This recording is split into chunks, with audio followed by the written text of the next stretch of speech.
Doctor மன்மோகன் சிங் அவருடைய இழப்பு வந்து ஒரு மிகப்பெரிய இழப்பு. 10 ஆண்டுகள் பிரைம் மினிஸ்டராக இருந்து நாட்டின் வளர்ச்சிக்காக செயல்பட்டவர். அது மட்டுமல்ல, எக்கனாமிக் ரிஃபார்ம்ஸை கொண்டு வந்தவர். ஒரு RBI கவர்னராக இருந்து ஃபினான்ஸ் மினிஸ்டராகி பின்பு பிரைம் மினிஸ்டரான மன்மோகன் சிங் வந்து நாட்டின் வளர்ச்சிக்காக தொடர்ந்து சிந்தித்துக் கொண்டே இருந்தவர்.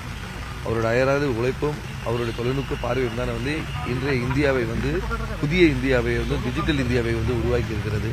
அவருடைய இழப்பு வந்து அவர் இழந்து வாழும் அவர் குடும்பத்தினருக்கும் தொடர் எல்லாருக்கும் இதில் ஆழ்ந்த இரங்கலை நான் சொல்லிக்கிறேன்.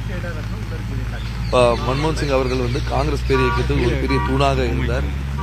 அவருடைய செயல்பாடுகள் எல்லாமே வந்து வியக்கத்தக்கதாகவும் இருந்தது மட்டுமல்ல, சிந்திக்கத்தக்கதாகவும் இருந்தது. அதாவது வந்து எல்லாருமே வந்து ஒரு ஏனதனமும் செய்கிற ஒரு நேரத்தில் வந்து அதை வந்து ஃபேக்ட்ஸோட வந்து கிளியராக தெளிவாக வந்து செயல்பட்டு காட்டியவர். அதாவது ப்ராக்டிக்கல் வர்சஸ் தியரி என்று சொல்கிற இதில் வந்து எல்லாத்தையும் வந்து நிறைவேற்றி காட்டியவர். அப்படிப்பட்ட ஒரு மாமேதை இன்று இல்லை என்பது வந்து மிகப்பெரிய வருத்தத்தை அளிக்கும். நீங்கள் வந்து மன்மோகன் சிங் கூட ஒன்றும் பெரிய தொடர்பில் இருந்திருக்க மாட்டீங்க. ஆனால் அப்பாவுக்கு மன்மோகன் சிங் கூட ஒரு பெரிய ஒரு இணக்கமான பழகிறதுக்கு ஒரு இது இருக்குது. அதை பற்றி ஏதாவது ஒன்று சொல்லுங்கள். அப்பா உங்ககிட்ட அது மாதிரி ஏதாவது பேசியிருக்காரா?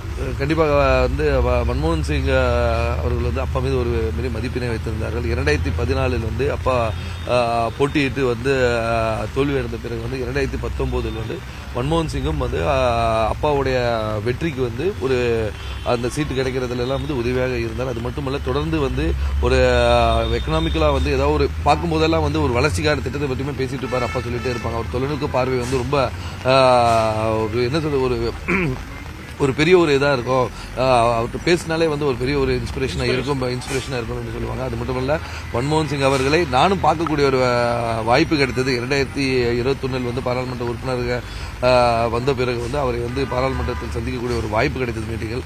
ஸோ அந்த தருணமே வந்து மிகப்பெரிய மகிழ்ச்சியான தருணமாக இந்த இடத்துல சொல்லிக்கிட்டு